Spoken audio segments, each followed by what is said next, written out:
అందరికీ ఈరోజు దేవుని వాగ్దానము. నా కుమారుడా, నీ తండ్రి ఉపదేశము ఆలకింపుము, నీ తల్లి చెప్పు బోధను త్రోసివేయకము. సామెతల గ్రంథము 1వ అధ్యాయము 8వ వచనము. అవునండి, మనము ఈ లోకంలో మన కన్న తల్లిదండ్రులు మనకి మంచి బోధలు చెప్తారు. చిన్నప్పటి నుంచి వారు ఎలా పెరగాలి, ఎలా పెంచాలి, వాళ్ళని ఎలా ఉన్నత స్థితిలో ఉంచాలి అని తల్లిదండ్రులు ఆలోచిస్తారు, చూస్తారు.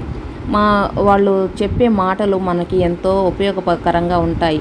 అయితే అవి కొన్నిసార్లు పిల్లలకి నచ్చవు. తల్లిని తండ్రిని తిరస్కరించి వారి ఇష్టానుసారంగా జీవిస్తూ ఉంటారు. అయితే యేసు ప్రభువుని నమ్ముకున్న మన తల్లిదండ్రులుగా మనము దేవుని యొక్క కృపను బట్టి మనము బిడ్డలని ఆయనకి అప్పచెప్పాలి, ఆయనను ప్రార్థించాలి. ఆయన సన్నిధిలో మనం పెంచినప్పుడు వారు భయభక్తులు కలిగి దేవుని యందు నమ్మకంతో విశ్వాసంతో ఉంటారు. తల్లిదండ్రులు మనకి పరలోకపు తండ్రిగా ఉన్నాడు.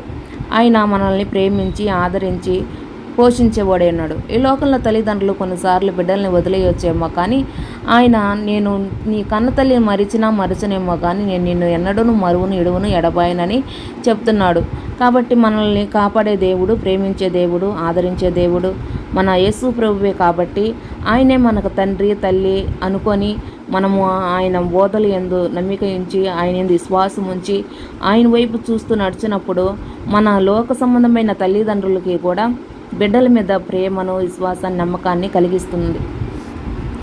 ఈ లోక సంబంధం తల్లిదండ్రుల మాటలు మనం విన్నప్పుడు పరలోక తల్లిదండ్రి మాట కూడా మనం వింటాము. ఈ లోక తల్లిదండ్రులని తిరస్కరిస్తే పరలోకపు తండ్రిని కూడా మనం తిరస్కరించిన వారం అవుతాము. అందుకే మనము మన తల్లిని మన తండ్రిని సన్మానించాలి. మరి వారు చెప్పే బోధలకు చెవియొగ్గాలి, అవి త్రోసివేయకూడదు. వాళ్ళు మంచి మాటలు చెప్తారు, మంచి బోధలు చెప్తారు, మంచి మార్గంలో నడవమని చెప్తారు. జీవితంలో ముందుకు ఎదగాలి, ఎలా పెద్ద అవ్వాలి, ఎలా మంచి ప్రవర్తనను ఎలా కలిగి ఉండాలి అనేది వారు మనకి నేర్పిస్తూ ఉంటారు అన్నమాట.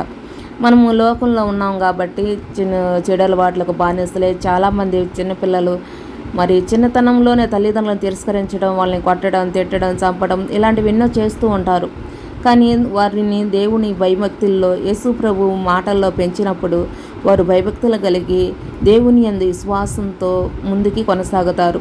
ఎంతోమంది చిన్నపిల్లలు మరి తల్లిదండ్రులను తిరస్కరించి వారిని బాధ పెట్టినప్పటికీ యేసు ప్రభుకి అప్పగించినప్పుడు వారి జీవితాలు బాగుపడిన స్థితిలో ఉన్నాయి.